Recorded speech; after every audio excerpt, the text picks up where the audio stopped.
बढ़ते हैं question number 3 की तरफ। क्वेश्चन नंबर 3 में ये बोला है a box contain 2 white ball 3 black ball and 4 red ball.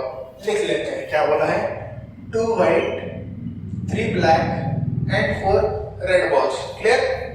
In how many ways 3 balls can be drawn from the box if at least 1 red ball is to be included? हमको क्या करना है, 3 ball बाहर निकालने और उनमें से एक रेड होना ही चाहिए। 2 रहेगा तो भी चलेगा, 3 हो रहे तो भी चलेगा, ऐसा ही क्वेश्चन है। तो हमको रेड बॉल हमारा कंसर्न है, तो हम क्या करते हैं, इनको क्या करते हैं 5 बॉल्स, सिंपल, ठीक है। ये 5 क्या है, it is nothing but addition of 2 white balls and 3 black balls. अभी हमको निकालना क्या है, 1 रेड बॉल। तो कॉम्बिनेशंस क्या क्या हो सकते हैं, देखो सबसे पहले एटलीस्ट 1 रेड बॉल है, एटलीस्ट 1 रेड बॉल, ये क्लियरली बोला है। तो देखो अगर इस केस के हिसाब से देखें, टोटल रेड कितने हैं, 4 में से एक रहा चलेगा, पर हमको टोटल 3 निकालना है। एक तो रेड निकल गया, बाकी के 2 कौन से हो सकते हैं, उन दोनों में से कोई भी हो सकता है। तो इनटू 5C2। अब ये 5 आया कहां से, मैंने क्या किया है, व्हाइट बॉल और ब्लैक बॉल दोनों को कंबाइन करके 5 लिख दिया है, क्योंकि हमको मेन कंसर्न हमारा रेड है, इसलिए इसको ऐसा लिखा। ये पहला कॉम्बिनेशन। दूसरा कॉम्बिनेशन क्या बोल रहा है, एटलीस्ट 1 बोला है, एक से ज्यादा हो सकता है। तो यहाँ पे 4 रेड में से 2 रेड भी हो सकते हैं तो भी चलेगा। अगर 2 रेड हो गए तो हमको 3 निकालना है, एक बॉल कौन सा हो सकता है, इनमें से कोई भी एक, तो 5C1। क्लियर? ये भी एक कॉम्बिनेशन हो सकता है।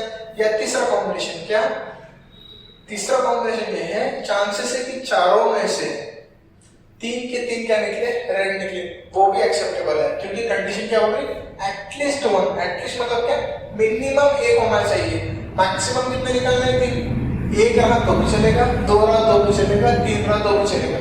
तो ये रहा इसका कॉम्बिनेशन। अब बात आती है, सर यहाँ पे मल्टीप्लाई करें कि प्लस करें। जब भी चांसेस होते हैं तो हमको यहाँ पे ऐड करना है। चांसेस मतलब क्या, और या तो एक कॉम्बिनेशन, या तो दूसरा कॉम्बिनेशन, या तो तीसरा कॉम्बिनेशन, और वाक्य बनता है, इसलिए यहाँ पे ऐड किया। अब इसको सिंप्लीफाई करना है। चलो एक क्वेश्चन आपको सिंप्लीफाई करके दिखाता हूँ। तो यहाँ पे 4C1 का क्या वैल्यू आ जाएगा, 4 factorial divided by 4 minus 1 factorial into 1 factorial, standard formula, into 5C2 5 factorial divided by 5 minus 2 factorial into 2 factorial.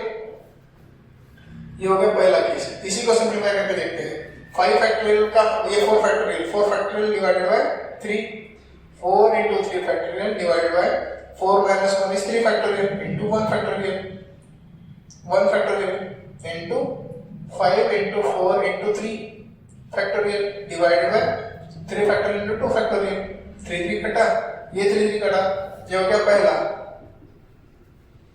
Next 4C2 को क्या आएगा, 4 factorial 4 into 3 into 2 factorial, division में 4 minus 2 is 2 factorial into r का value जैसा का वैसा, into 5 into 4 into 3 into 2 into 1, division में 5 minus 1 is 4 factorial. 4 factorial मतलब क्या, ये पूरा का पूरा 4 फैक्टोरियल, ये कट गया इसके साथ, इंटू 1 फैक्टोरियल।